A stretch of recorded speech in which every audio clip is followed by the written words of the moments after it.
This is a law in Islam, by the way. A Muslim head of state can come to power through seizure of power, meaning through force.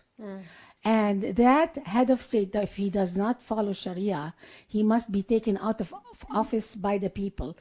Call it a coup d'etat, a shadow government, call it whatever you want to call it, assassination, and then people celebrate the new leader who saved them from the bad, un-Islamic leader. That's why Sadat was killed, because he violated Islamic law when he made peace with Israel. Today, we are so delighted to have with us Noni Darwish, who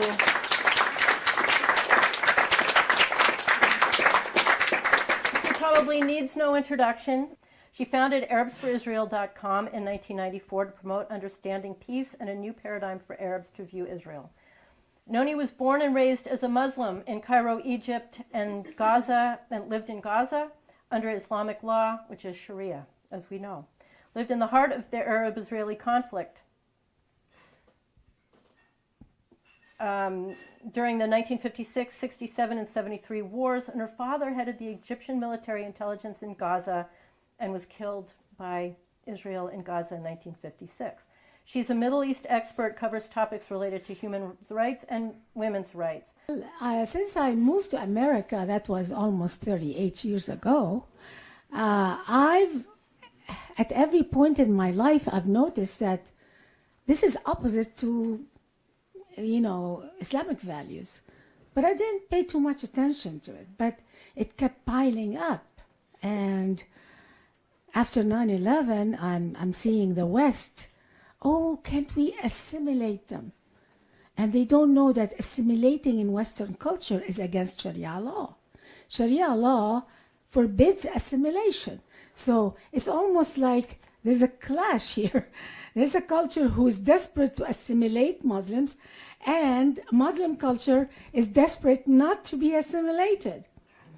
And when I went to a mosque, when I moved to America, I went to a mosque, and they told us don't assimilate. And I felt extremely uncomfortable with it, because it really takes more effort not to assimilate in the culture you want to go and live in than assimilating. To resist assimilation takes more effort. And these people are resisting assimilation in a culture that they chose to live in. So I'm starting to see the West feeling guilty about it. Mm-hmm. It's frustrating for me. And they're feeling guilty about something that Muslims reject. So, I just had to pile up some differences. I only piled up 14 differences. Mm-hmm. And I thought I'd write the book. And I started writing the book and doing research, more research. And I discovered it's over 60 main theological differences. And I said, I have to tell this to the American people. I have to say it. Especially that the West is extending an olive branch to Islam, in the hope that Islam, if we just are nice to them. Mm-hmm. That's how I see the West. And it hurts me to see, it's almost like slapping the hand that came to rescue you. And so coexisting is a biblical value. It's not just a Western value, coexisting with other religions. Love your enemy. This is a biblical value. And when did this value come to the world? It came 2,000 years ago. The miracle of the Bible, to love your enemy, to treat your neighbor as yourself, came to the world 2,000 years ago at a time when the world, most of people who lived around the world were treated like slaves. It was survival for the fittest. Really. The things discussed in the Bible, like love, joy, the word joy in the, love, truth will set you free. All of these values in the Bible that we take for granted was a luxury 2,000 years ago because it was survival for the fittest. people were worried about surviving. People used to be crucified if they opened their mouth and say the wrong thing in the Middle East. And suddenly, this Bible came, Old Testament and New Testament, came as an ethical revolution 2,000 years ago to make this world more ethical and to make people live together without bloodshed. Where did the Bible come in? In what part of the world? In the most brutal, one of the most brutal areas of the world, the Middle East. A lot of people don't know. The Bible came in the Middle East. 600 years after the biblical revolution comes a counter-revolution, a rebellion against biblical values. Where was that? In Arabia. The Islam came not to confirm the Bible, not to say the Bible is wonderful and we're just another Abrahamic religion. They are telling you this now. But Islam is being called in the West now an Abrahamic. It's just another Abrahamic religion, they tell us. We worship the same God. You know, Allah and God are the same. And we have the same values. We even love Jesus. And we believe in Moses. And we are peaceful. And don't judge us by just this few people that just are constantly doing terrorism. Don't judge us by that. These same people who are asking us not to judge them by the actions of just few Muslims, bad apples, are the same people who were crying the day Osama bin Laden died in the Middle East. They were mourning his death. These are the same people who were when the cartoon, Muhammad cartoon came, they were sympathetic to his killers. So, and not only that, these are the same people who wanted to go and burn the embassies of the countries that drew the cartoons. So they generalized about hating all the Western European countries because one person drew a cartoon that was, critical of Muhammad. Same people who are telling us, don't judge us by all these thousands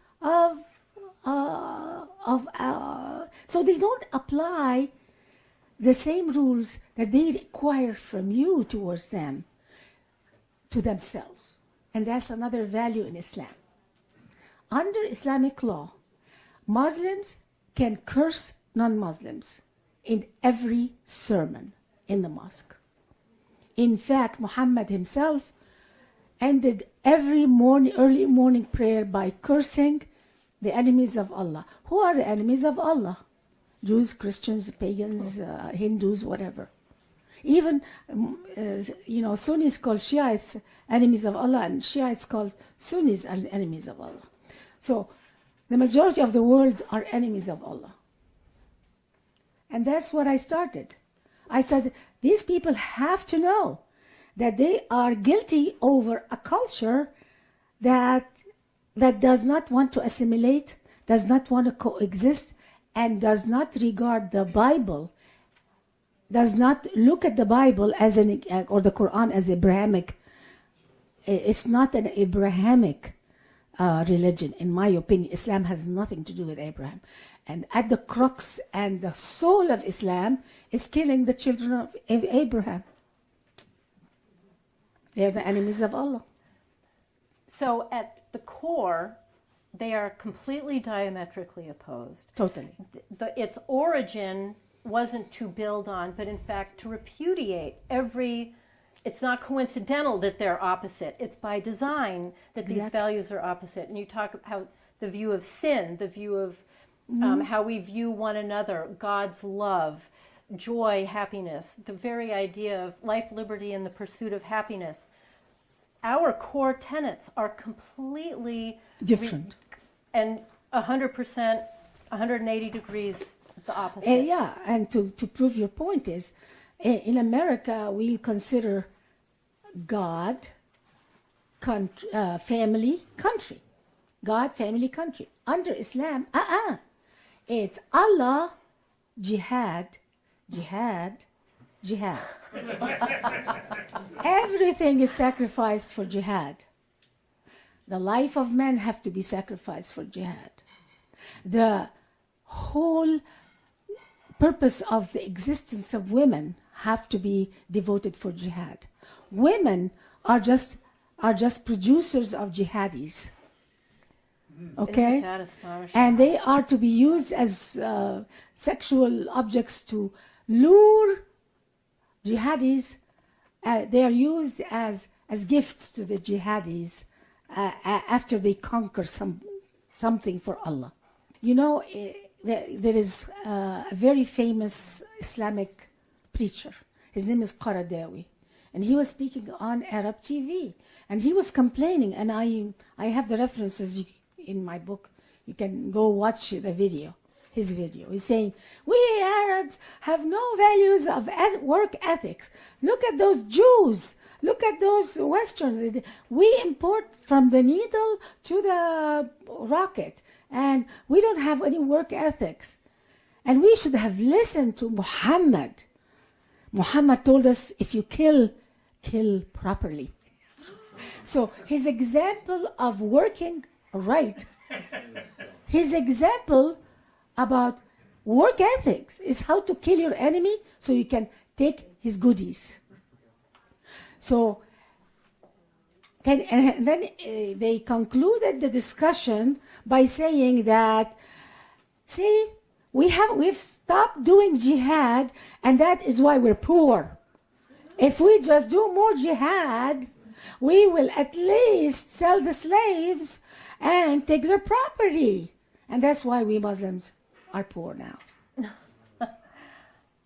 So this is, I'm quoting here a sermon. That's a sermon in a mosque. By who? One of the top leaders of Islam. Where? On national TV. One of the things you point out is how it's the only religion wherein the book, the Quran, spends most of its time chastising, complaining about, criticizing those not of Islam. Not Muslims. So it's not a celebration of anything. It's a repudiation of everybody who isn't, and most of the guidance seems to be to somehow to destroy them one way or another. And this is all why they should be destroyed.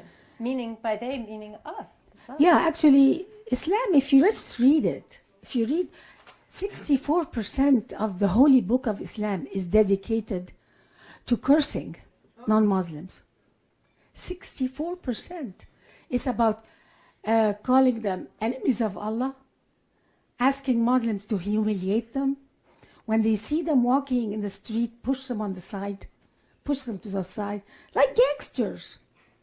Act like a gangster with non-Muslims. That's what Islam is telling Muslims to do. Act like gangsters and bullies with non-Muslims, and if they don't convert, either kill them or enslave them or whatever. And their property, take it to be rich. You want to be rich? So the values of Islam are totally opposite to the Bible. For instance, I'll give you an example that's really basic. In the Bible, it tells us God died for us to save us. In Islam, we must die for Allah to save Him.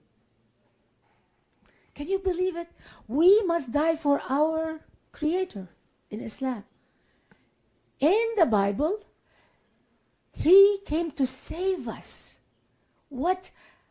That is such a, when I became Christian, it's almost my mind was like going, I can't believe it. God in Islam wants us to be His slaves. The most famous name in Islam is Abdullah. What does Abdullah mean? Abd means slave. Allah means Allah, God, slaves of Allah. It means we are slaves of. The way we look at God in Islam is that He is somewhere hidden in heaven and He is our master. The concept of children of God does not exist in Islam, because Islam looks at fatherhood and children in a very biological, sexual sense. It does not understand, Islam does not understand that being a child of God is a symbol of our relationship with Him, how we are to relate to Him. They don't understand it. Muhammad could not understand the Bible. He was bewildered. He read in the Bible that Jews were repenting because they admit their sin. And there goes the bulb. Jews are sinners. They even admitted that in their own Bible.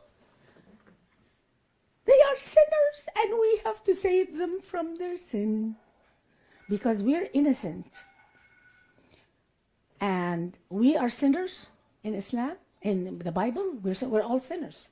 What a liberating statement. Totally. This statement by the Bible totally liberated my mind. I came to America with carrying such baggage. It took me 10 years to unload the baggage of guilt and shame, whatever you want to call it. And just, we're all sinners. Because in Islam, they are all sinners. We are Muslims. Mm-hmm.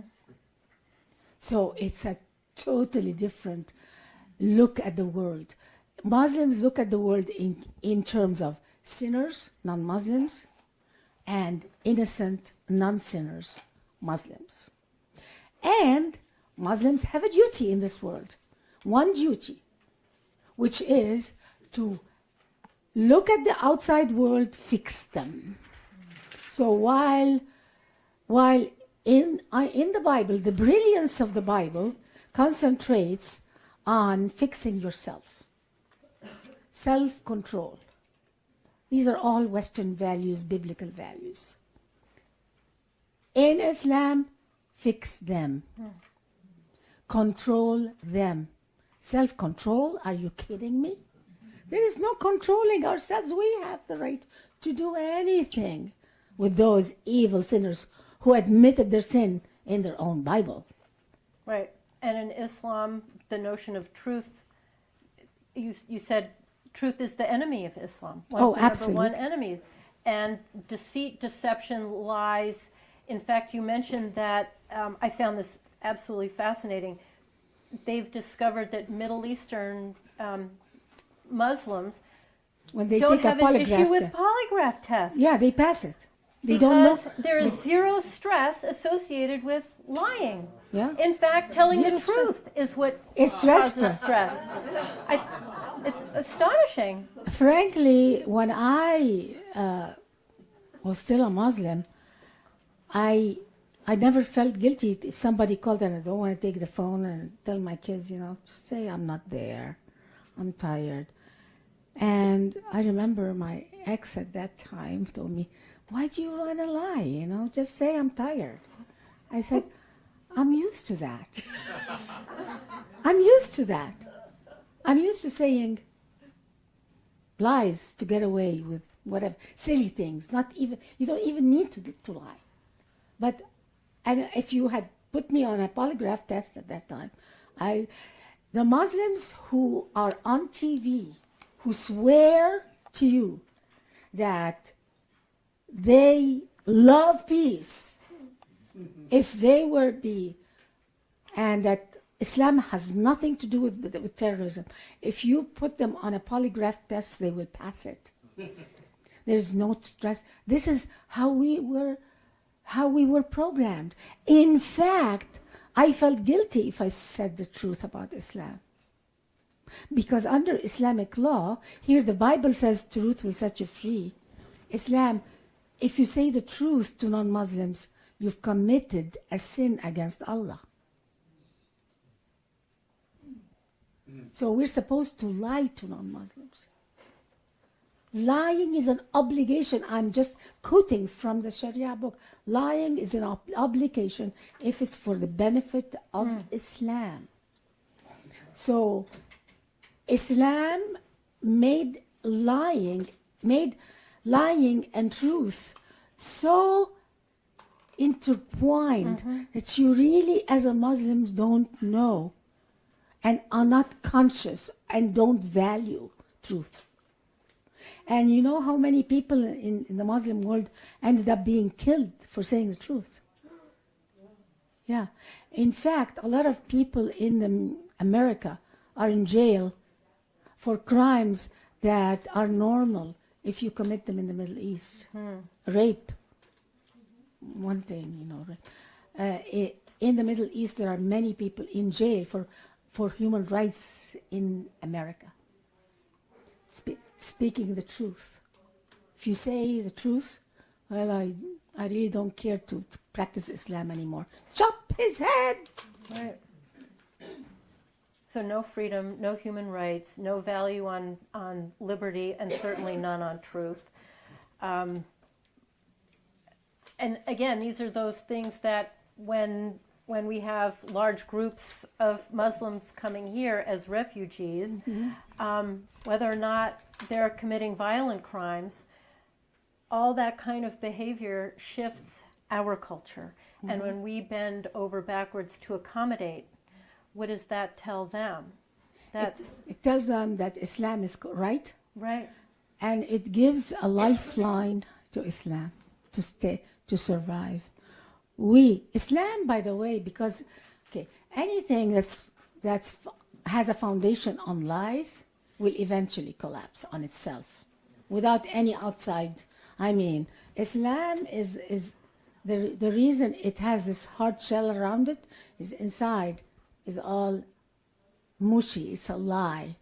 So Islam by nature needs to constantly expand to get power and to conquer new lands that gives it more respect so it can survive. So the West right now, what we're doing is we are giving a lifeline to a dying religion.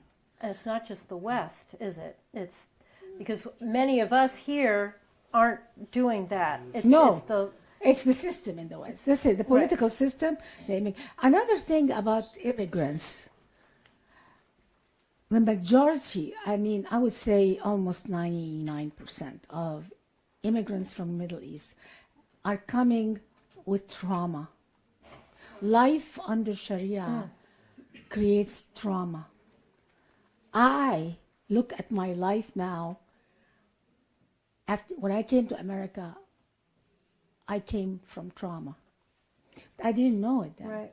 I thought I was cool. But really, I remember one time I had a neighbor who loved ancient Egyptian history. And he came and said, "Oh, ancient Egyptian history, tell me." And I'm like, I remembered that, oh my God, Islam made us hate our ancient Egyptian history. Egyptians were the last people to appreciate their ancient history. Because when Islam conquered Egypt in the 7th century, they told us they looked at the pyramids and they said, these are the tombs of the infidel leaders. You're the children of infidels. So we hated all our ancestors, okay? So when he asked me this, and I found he knows more about ancient Egyptian history than me, my tears started coming down. I couldn't talk. And for many, many years, now I hardly ever cry, but I used to be so easily cry. I came with trauma. Mm-hmm. Of course, my father died in the jihad against Israel. I lived in a war zone. I used to sleep under the bed with bombing around me. Really looking back at my history, and I should have been screwed up completely. I don't know how I got away with it. How, I don't know. Exactly. Yeah, The you found Bible. the light. Shall I tell you the truth? America is a symbol of the Bible to me. The way America is designed socially, politically, is still biblical. But there is a counter-revolution. You remember the revolution against the Bible in the Middle East? The first culture clash against the Bible did not happen between the West and the Middle East. The first culture clash happened inside the Middle East between Christians and Jews who existed in the Middle East before Islam and when Islam turned against them. That was the first culture clash. First culture clash against the Bible happened inside the Middle East. And then it happened, I will take questions. And then it happened between, why? Because and actually, Teddy Roosevelt, if you read the quotes of lots of great leaders in the old days, Teddy Roosevelt said, the Christians and Jews of the Middle East, the original Christians and Jews, did not fight Islam. And that's why they lost. They lost the Middle East. They lost their holy land. Egypt was a Christian nation. And they conquered Egypt and Islamized it with a sword. And they tried to attack Europe, but at that time Europe was stronger militarily, and they repelled them at the gates of Vienna. And now Vienna is full of Muslims. Right. So the culture clash is happening here, but unfortunately, the defenders of Islam now are the far left in America. Right. Yeah. The culture clash now is between Islam, which represents secularism. Secularism and Islam are very similar, by the way. Total secularism, which is anti-biblical. Secularism is anti-biblical. And secularism and Islam are on one side, and the Bible is on another. And we're seeing it taking place right now, as we speak, in America. America is split between Islam and the Bible now. Right. Right. There's a passage that I just wanted to ask you to comment on. Islam uses human being against human being, an outside collective human pressure against the will of every individual. In any Islamic society, fear of man, both of human judgment and of terrorist violence, is the driving force that controls the thoughts and behavior of individuals to achieve submission. Islamic terror is nothing but man trying to control, manipulate, and destroy humanity in the name of Allah. By making human beings into each other's judges, jury, and executioners, Islam has created social disaster, chaos, and turmoil in which literal survival belongs only to the fittest. It's impossible to imagine. That's a big difference between the Bible and Islam. The Bible tells us there is a Holy Spirit, or if it's Jewish, there is God that gives you laws to follow. So you're not following, pressure from other human beings. You are inspired by the Holy Spirit to know what's right and what's wrong. And God told you, do not judge, vengeance is mine. Okay? Vengeance, I'll take care of it.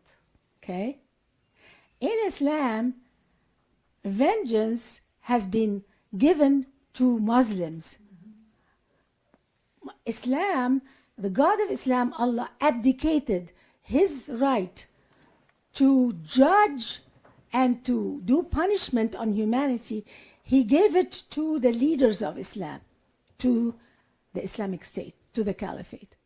The Caliphate is both government and Allah. So we live under the Caliphate. It means we cannot criticize the Caliphate because the Caliphate is Allah and it's not up for criticism. Very different. The government in the West under the Bible is separate. The Bible tells us that Jesus says that my kingdom is not of this world. My kingdom is the kingdom of God. Okay, so this is not my kingdom. Islam tells Muslims his kingdom is the caliphate, and the leaders of the caliphate have to be Muslim and have to follow Sharia. And if they don't follow Sharia, this is a law in Islam, by the way. A Muslim head of state can come to power through seizure of power, meaning through force. And that head of state, if he does not follow Sharia, he must be taken out of office by the people. Call it a coup d'etat, a shadow government, call it whatever you want to call it, assassination. And then people celebrate the new leader who saved them from the bad, un-Islamic leader. And that's why Sadat was killed, because he violated Islamic law when he made peace with Israel. Which is why when we think, oh, a certain head of state, oh, this is great, he's more moderate. We know that it's... No, he's more moderate means he's about to be assassinated. Is it the same with Abbas? Yeah. Same with Abbas?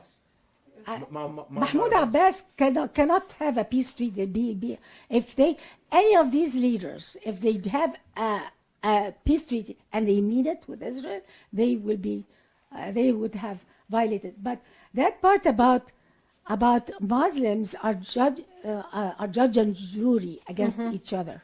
That's very different from the Bible, which makes God the judge, not people. So you as a human being living under the Bible, biblical values, you are with God. Your conscience is with God. In the Muslim world, you better appear very good in front of people. That's why appearances are everything. In the Muslim world, I used to be so scared of people judging me, because under Islam, it's all about people judging you. And that's why concealment of sin has to happen. Otherwise, people will kill you, because they have a duty to kill people who don't act Islamic.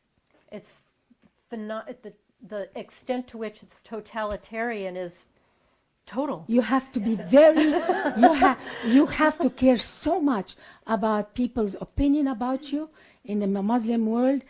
People can tell, just put a little rumor that you have done this or that, and you'll find your body somewhere. And then the police will say, we don't know who did it. Right. We don't know who did it. The extent of fear, Of people. shame, it must be It's a constant. horrendous. Right? And there's no way It controlled out of my it. life. Right. It took me years to shed fear of people judging me, because Islam is all about controlling Muslims through other Muslims. So the Muslims are constantly monitoring each other, and you better behave right in front of other people. Otherwise, you're ruined. Right. We'll have questions in a little bit. You mentioned a brief list of some Islamic laws and doctrines that violate human rights. No freedom of, obviously, freedom of religion. No freedom of speech. All men are not created equal. Lying and slander are an obligation. Cruel and unusual punishments are in store for those who disobey Islamic law.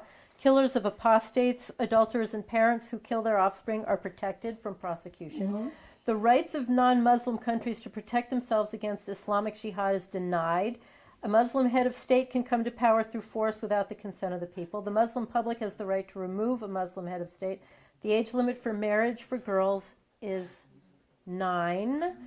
Because, right, the more we're like Muhammad, the better. A husband has the right to beat his wife. A husband can divorce his wife, but she cannot divorce him. The testimony of a woman in court is half the value of a man's. To prove rape, a woman must have 4 male witnesses. And of course, we know what happens if she doesn't. Stoning is still...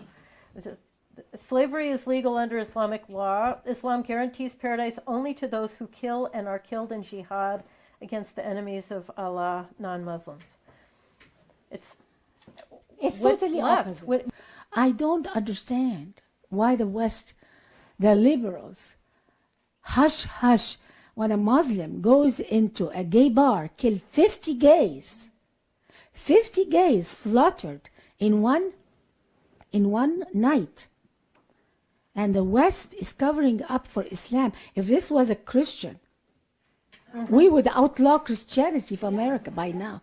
We would outlaw it. And so we are extending a lifeline to Islam by the West, because there is a lot of similarities. Controlling others. The Bible wants us to control ourselves. Islam wants us to control others. And the American left, want to control people. It's, under the Bible, the government serves the people. In Islam, people serve the caliphate. We cannot criticize the caliphate. We have to serve it. We are servants and slaves of the caliphate. And we have to die for the caliphate. And that's what the Democrats want us to do now. They want us, that's it. They want to control every aspect of our life and activity. Right. And life, liberty, and the pursuit of happiness are just... This is a luxury, not Right. under Islam. Right. Not under Islam. That's a biblical luxury that's unnecessary under Islam. So you have some ideas about how we can fight this. What are your thoughts? Well, unfortunately, the West already has been penetrated. Our government has been penetrated. Europe has been penetrated. And the only thing I would do if I was king of America, I have to be a tyrant, really, to fix that. Why? Because we already were bit by Dracula. Our Dracula has already bit us. We're already half under the influence of Islam in this country, making excuses for Islam. So what I would do is I would make anyone who comes in America to sign a piece of paper that I have abdicated my right to live under Sharia. Huh? Yeah, they have to write it down in a paper. Does that make a difference? Even if they lie, it's okay, but at least it sends a message to Muslims that are already here that it's illegal to demand Sharia. To make Sharia illegal to practice in America. It's essential. And to stop immigration from all Muslim countries except oppressed people, whether it's Jews, Christians. There are Jews who live still in Morocco who are really oppressed. And there are Christians all over, especially Egypt. It's full of Christians. And just the other day, there's under Walid Shobat, there's a picture of the whole family is on the floor dead, and the mother is holding one of her kids' hands. It's just awful. And they go in the Christian homes and just whoever opens the door, just kill them. It's happening all over. So we have to rescue, and it doesn't have to be a religious rescue. We can call these are the people that Muslims are hurting and killing, and these are refugees. They happen to be Christian because unfortunately our constitution did not define religion. We gave anything that calls itself religion a right to be practiced in America. And I wish if I was a dictator of America, I would have an amendment to the Constitution defining what religion is and making it very simple. Any religion that violates basic human rights and kills those who leave it will not be practiced in America as a religion. That's it. Right. That's a constitutional amendment I would like to put as to defining religion. If you define religion under the Constitution of the United States as just simple, any idea, not even religion, any ideology that kills those who leave it is illegal to be practiced in America. That's it. If you have that in the Constitution, Islam will be disseminated. And what do we do instead? We protect. I think that's Not a bad litmus test. To avoid that Muslims would say, oh, that's about us. Okay, let's do it about ideology.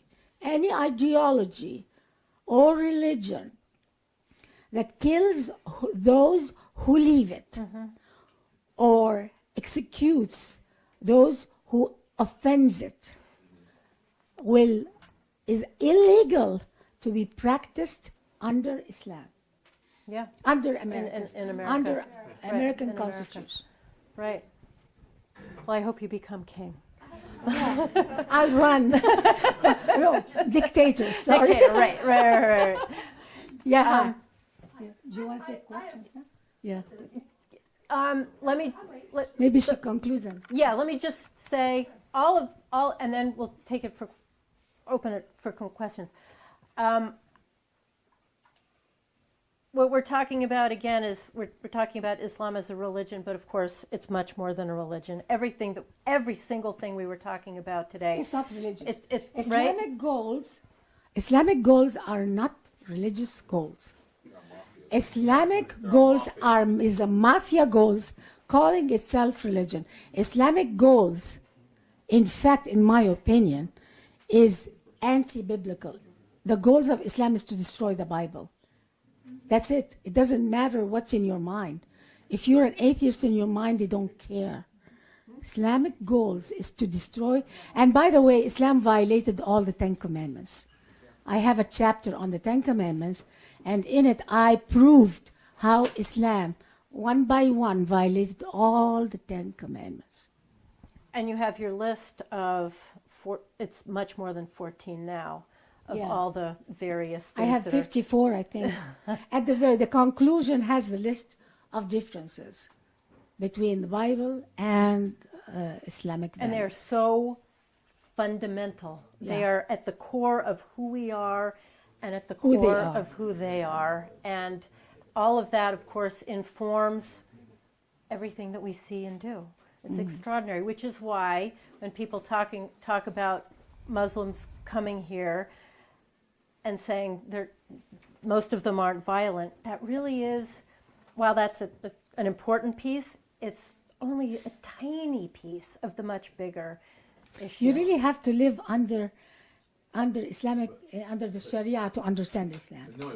You've been speaking at colleges and universities, and it's gotten more contentious lately. Oh, since Obama came to office, I used to speak 6 times every 6 times a semester on college campuses.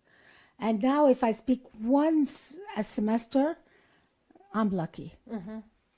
And what's just happening? And they are rude, and they call, you're a Zionist, you're a hater, you're a racist. Racist what? A racist against my race? Right. I don't understand. Right. But we need to be out there. And thank you so much for being on the front lines of all of that. And thank you.